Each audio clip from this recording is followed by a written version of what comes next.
अस्सलामुअलैकुम रहमतुल्लाहि व बरकातुहू। उम्मीद है कि सलाम का जवाब आप कमेंट में ज़रूर लिखेंगे। पहला सवाल है, गौतम बुद्ध कहाँ पैदा हुए? गया, वाराणसी, लुम्बिनी या उर्वेला? और इसका सही जवाब है लुम्बिनी। गौतम बुद्ध लुम्बिनी में पैदा हुए। यहाँ 3 और बातें आपको याद रखनी है। पहली बात ये कि लुम्बिनी नेपाल में वाक़ है, और दूसरी बात, गौतम बुद्ध का पैदाइशी नाम सिद्धार्थ था। तीसरी बात, जब इन्हें इंसानी ज़िंदगी से मुकम्मल आगाही हासिल हो गई तो इन्हें बुद्ध कहा गया। अगला सवाल है, गौतम बुद्ध की वालदा का नाम क्या था? शुद्धोधन, मायादेवी, सीता या त्रिशिला? और सही जवाब है ऑप्शन बी, मायादेवी। गौतम बुद्ध की वालदा का नाम मायादेवी था और इनके वालिद का नाम शुद्धोधन था। बोधि वृक्ष किसे कहते हैं? नीम का दरख्त को, पीपल के दरख्त को, आम के दरख्त को या जाम के दरख्त को? और इसका सही जवाब है पीपल का दरख्त। बोधि वृक्ष पीपल के दरख्त को कहते हैं।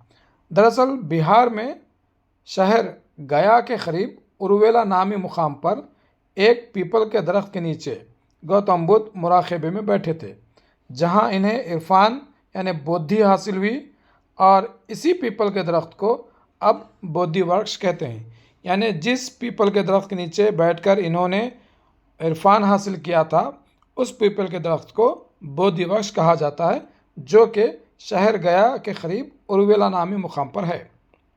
अगला सवाल है, गौतम बुद्ध ने अपना पहला वाज कहाँ दिया? सारनाथ में, उर्वेला में, लुम्बिनी में या गया में?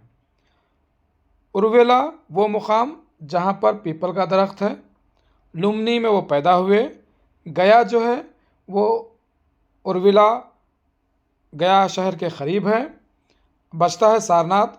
तो सही जवाब है सारनाथ, यानी गौतम बुद्ध ने अपना पहला आवाज़ सारनाथ में दिया। जब कभी सवाल का जवाब ना मालूम हो, आप ऑप्शन के ज़रिए से भी उसका जवाब निकाल सकते हैं। तो सही जवाब है गौतम बुद्ध ने अपना पहला आवाज़ सारनाथ में दिया। यूट्यूब पर हंसी मजाक के वीडियो को देखने वाले बहुत होते हैं, लेकिन तालीमी मवाद को देखने वाले आप जैसे बहुत कम होते हैं।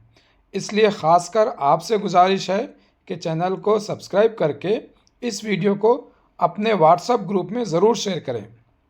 अगला सवाल है, गौतम बुद्ध ने कौन सी ज़बान में लोगों को समझाया? औध मगधी, पाली, हिंदी या द्राविड़ी? और इसका सही जवाब है पाली। गौतम बुद्ध ने पाली ज़बान में लोगों को समझाया। उस ज़माने में पाली ज़बान ही अवामी ज़बान थी, और गौतम बुद्ध ने अपनी तालीमात को उसी अवामी ज़बान में लोगों को समझाया। अगला सवाल है, आर्य सत्या कितने हक़ाइक़ पर मबनी है?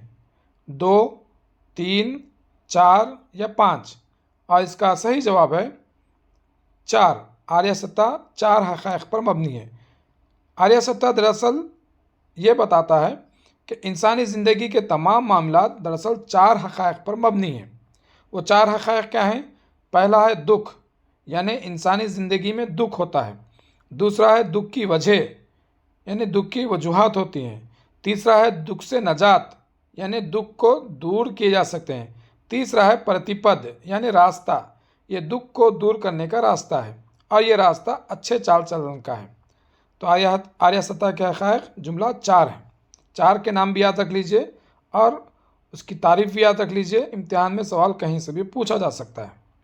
अगला सवाल है, यहूदियों का इबादत खाना क्या कहलाता है? मंदिर, चर्च, सिनागॉग या गुरुद्वारा? और इसका सही जवाब है सिनागॉग। यहूदियों का इबादत खाना सिनागॉग कहलाता है। हज़रत ईसा के 12 हवारियों में से एक भारत में कहाँ आए थे? महाराष्ट्र में, केरला में, बिहार में या आसाम में? और सही जवाब है केरला, ऑप्शन बी केरला। हज़रत ईसा अलैहिस्सलाम के जुमला 12 हवारी थे जो दुनिया में फैल गए थे।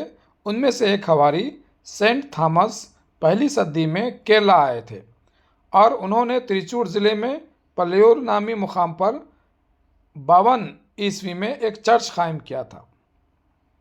अगला सवाल है, पारसियों की इबादतगाह को क्या कहते हैं? और इसका सही जवाब है अगियारी। पारसियों का इबादतगाह अगियारी कहलाता है। और पारसी मज़हब को ज़रतिश्त पारसियों के बानी थे और हरमुज़ यानी अहरमन के नाम से उनके खुदा का जिक्र किया जाता है। पारसी मज़हब में आग और पानी इन दोनों अनासिर की बड़ी अहमियत हासिल है। इनकी इबादतगाह में मुक़द्दस आग रोशन की हुई होती है।